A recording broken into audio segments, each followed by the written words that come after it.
E aí ele resolveu transformar e pivotar literalmente a estratégia da empresa dele em virar uma máquina de acumular bitcoins. Ó, tem uma pergunta boa aqui, ó. Tanto o Bitcoin quanto os metais preciosos são usados como proteção contra a inflação. Qual desses ativos tem se saído melhor nesse papel nos últimos anos? Só olhar o histórico. Pega o Isso aí gráfico Só do olhar o Bitcoin e histórico, ouro. 6 mil anos, ouro. Sim. Quando É. surgiram os carros, O os efeito Lindy. cavalos tinham um histórico maravilhoso. E todo mundo, muita gente, inclusive, falou: eu não quero usar essa porra desse carro aqui, esse modelo Ford, não sei o quê, porque cavalo mais seguro, cavalo não precisa de combustível. Não precisa de Exatamente. combustível. Então, inclusive no Reino Unido, passaram uma lei que você, quando você comprava um automóvel, tinha aqui uma porra de um guardinha em cima de uma bandeira a pé para limitar a velocidade. E assim, a inovação acontece naturalmente e não há nenhuma ideia, nada é mais poderoso que uma ideia quando o tempo acabou de chegar. Aquela frase célebre que eu não me lembro agora de quem é. O Bitcoin é uma evolução natural ao ouro, sob o meu ponto de vista. Não Que tá precisamos ficar. Tá bom, se tá errado ou não para você, não vem ao caso. Mas eu acredito que se você pegar Bitcoin cotado em ouro e olhar os últimos 16 anos, que é o período em que o Bitcoin existiu, vai estar bem clara a resposta. Da mesma forma que quando surgiu o computador pessoal, muita gente defendia ficar usando a máquina de escrever. Então, fica de cada um aí. Porque a máquina de escrever tem mais anos de história. O cavalo tem mais anos de história que o carro. Não quer dizer que ele é o melhor meio de transporte. O ouro sim seguiu um processo de evolução natural de 6 mil anos, em diversas civilizações diferentes, em épocas diferentes. Antigo Egito, China, Japão, Roma, Babilônia. Ele foi descoberto espontaneamente, ex novo não, ex nihilo, de forma natural, através de um sistema de escambo que depois selecionou naturalmente, de um processo darwiniano, selecionou naturalmente o ouro como sendo Perfeito. o bem com a característica monetária melhor. Já o Bitcoin, ele não foi um processo de seleção natural. Ele tá mais como se fosse um Esperanto. Ele foi criado por um processo ex novo. Ele foi projetado para ser dinheiro. Então, ele não veio por um processo de seleção natural. É isso. É isso? É isso. O ouro realmente surgiu no processo de seleção natural. Qual vai ser melhor? Sal, concha, As pessoas cacau? começaram a transacionar em Sim. ouro porque o ouro era, na minha concepção, a melhor reserva de valor. Não é reserva de E valor. atendia melhor as 5 propriedades monetárias do próprio livro que você falou para eu ler. Porém, o Bitcoin, só porque ele não existe aqui debaixo do solo, Mas ele não passou por um processo de seleção natural. Você falou que ele passou ele por um está processo de acontecendo nesse exato momento, esse processo de seleção natural. É só você olhar o gráfico do Acho Bitcoin e a bem adoção. artificial. Você achar que é artificial não torna algo artificial. A adoção do Bitcoin, ele suplantar o ouro como dinheiro, ele é um melhor dinheiro que o ouro, está acontecendo em todo momento. Ele não é Na melhor frente aos dinheiro que o nossos ouro. olhos nos últimos 16 anos. Então, Hum. daqui a 50 anos, você que está ouvindo o conselho da Avelino vai vender seus bitcoins e comprar ouro, volta aqui e fala pra gente se Ele foi tá- uma boa decisão ou não. O Bitcoin é a maior bolha da história. O curioso caso Ó, da bolha que estoura 4 vezes e volta mais forte. Não, tem bolhas que duraram muitos anos. E elas estouraram 4 vezes e a voltaram mais gente podia, fortes. podia comentar aqui da MicroStrategy. A Vamos lá. estratégia que ela tá Terrível. utilizando, né? Aí eu vou deixar o.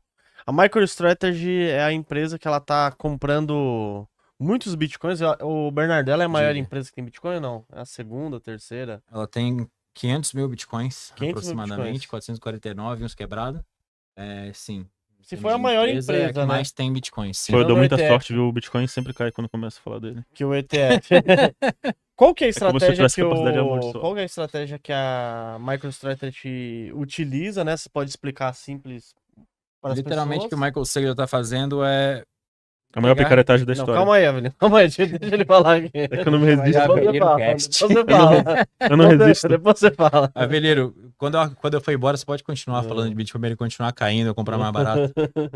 Bom, Michael Saylor se encontrou numa situação, ele, em vez de ficar meio doido em 2020, quando ele viu o crash, a resposta com a impressão desenfreada de dinheiro que aconteceu, o que ele fez foi olhar para a empresa dele e falar: essa empresa está estagnada, eu tenho uma quantidade avassaladora de caixa aqui que está derretendo, porque a inflação só vai aumentar cada vez mais.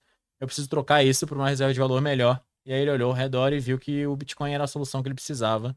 E aí ele se viu numa posição muito privilegiada, que ele era CEO e fundador de uma empresa listada na Nasdaq, com uma grande quantidade de caixa disponível, com um poder de voto decisório dentro da empresa para poder ditar a estratégia.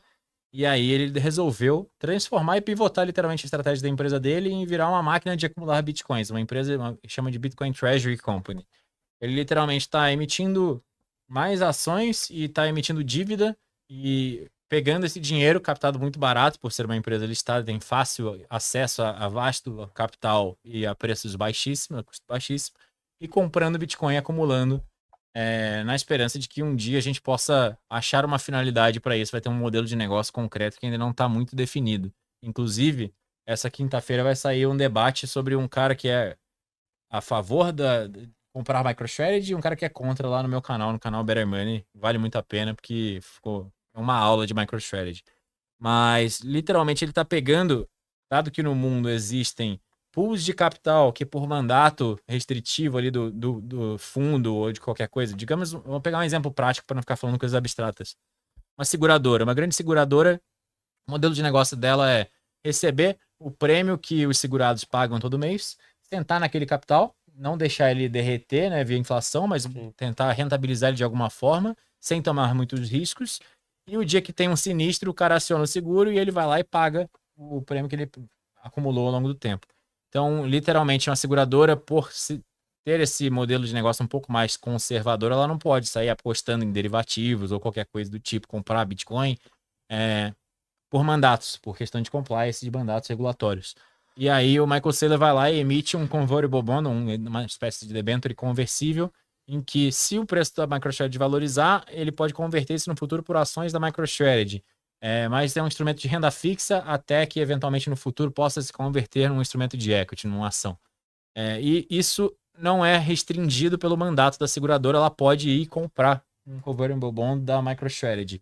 Inclusive, num das emissões de convertible bonds da MicroStrategy, a Allianz comprou 24% da emissão para 4 anos de duration, alguma coisa assim, de vencimento, e com taxa zero. Então, o Michael Saylor não paga cupom de juros, não paga juros nesse negócio, ele pega dinheiro gratuito e compra Bitcoin, porque ele dá essa exposição direcional ao Bitcoin, mesmo que diluído em água, né, com menos risco, com downside limitado, e aí a pessoa, a empresa, o fundo, etc., compra a ação e tem essa exposição direcional ao Bitcoin e, portanto, tem mais volatilidade no seu portfólio, tem mais retorno no seu portfólio e isso é bom para todo mundo.